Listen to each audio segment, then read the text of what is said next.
Thank you, Lord, for this day. You have made, wish you blessed and be glad in it. Let me tell you something.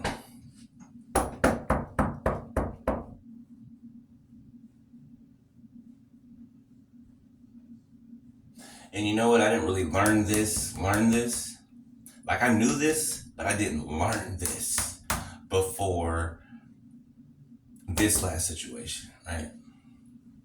Or at least didn't pay attention to it, right? You'll never truly know who a person is, right? You'll never truly know who a person is until you tell that person no. Okay? Until you tell that person no about something, anything, right?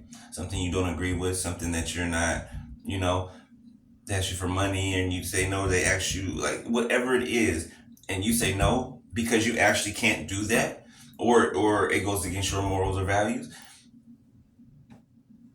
Tell a person no, and you'll see who they really are. Okay, and I'm telling you, that is a test that will stand time.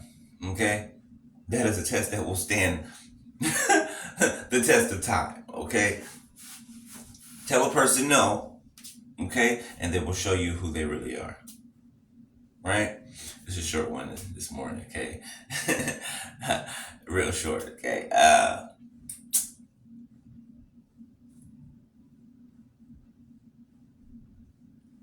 Yeah, I'll be back.